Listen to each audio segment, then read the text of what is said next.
So as we listen to Disney's Sword in the Stone in the background, we are going to be making the Olive Garden's minestrone soup today.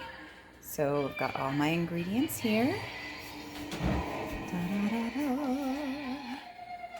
And we're going to get started. First we have our stock pot, and I am warming it up on medium-high heat. And we're going to be adding a couple of tablespoons of olive oil to the pot. And then we will be adding, oh, I have a little helper over here. Yeah, are you going to help me today? Okay, you're a wonderful helper.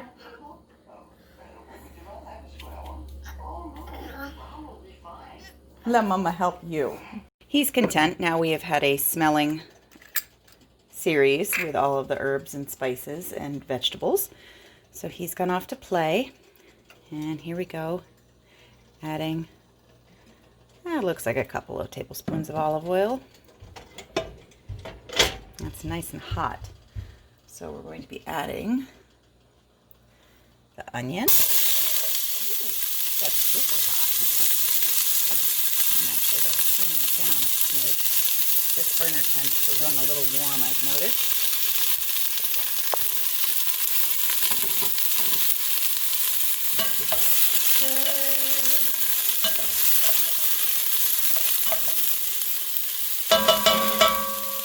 And so the recipe says to use a regular carrot. I had canned carrots, so I am not going to add the carrots right now. They're already soft, so I'm going to add those at the end. But since this is fresh zucchini, I'm also adding that. And we're going to be, that's one full zucchini. The recipe called for about a half a cup of onions, but I like onions, so I use closer to a cup of onions, just 2 small onions, and then about a half a cup of celery. And we're going to, oh my gosh, it already smells so delicious. We're going to let that cook down for a few minutes until the vegetables get soft.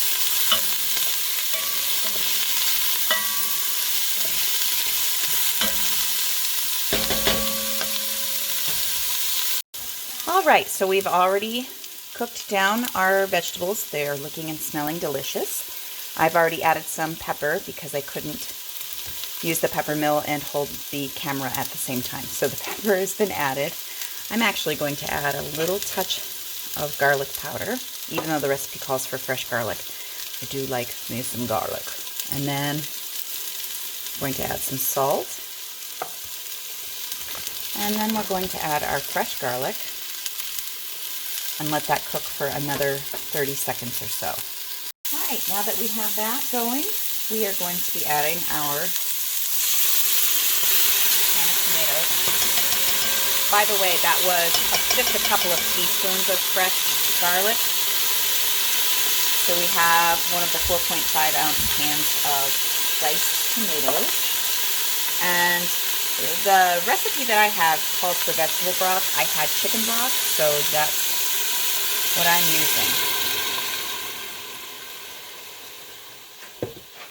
using. Most of the ingredients I already had on hand. My mother happened to make this awesome soup the other night, and she had some extra spinach and celery and zucchini that she gave me.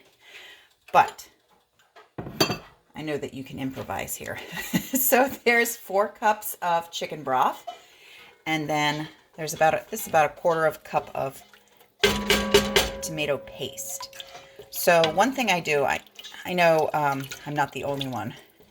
When a recipe calls for tomato paste, you almost never use the whole can. So rather than waste it, I throw it in a freezer bag and I freeze it. And it lives to see another day. Let's give that a good stir. And then we are going to be adding the Italian seasoning. So I believe this also calls for a couple of teaspoons. And I think, again, soup is one of those great things that you can add more or less things to your taste and your liking. So We've added the Italian seasoning. And we're going to give that yet another stir. So I've turned this down to between medium and medium-low. And we're going to just bring that to a nice simmer. And once it is simmering, we're going to be adding some of the other ingredients. All right, this is going at a nice simmer now, so we're going to add a bunch more ingredients. We're going to add a can of white beans. Those are rinsed and drained and rinsed. I said that backwards. The same thing with the can of red beans, drained and rinsed. Now we're going to add, we have canned green beans. You can use canned or frozen, it doesn't matter. We'll add the green beans. And now's the time, if you have canned carrots, to add them. Again, if you had fresh carrots, you would have added them with the celery and zucchini. But we're going to go ahead and do that now.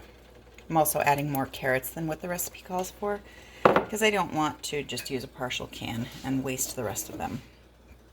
And I like carrots. And we're going to add, the recipe calls for shell pasta. I had macaroni on hand, so that's what I'm using.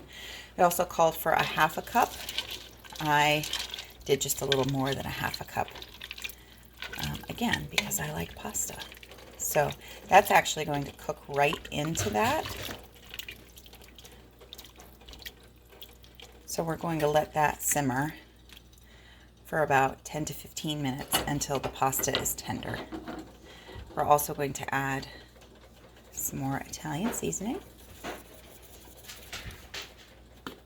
and some more salt. And I'm going to go ahead and add a little bit more pepper. And we'll be back. All right. I did this for about, I think I did 13 to 15 minutes. Hi, baby. So one thing I've always noticed in any recipe I do for soup is I never have enough liquid. And it could just be because I only follow the guidelines of the recipe and not the actual recipe itself. I like to add more things to it. So it's an easy fix. If you have any leftover, yeah, I mean, you can add water to it, but if you want more flavor, I had leftover chicken broth. So just add a little bit more chicken broth to it. My mom actually added, I believe she added crushed tomato because she likes that tomatoey flavor, and she did that for extra liquid.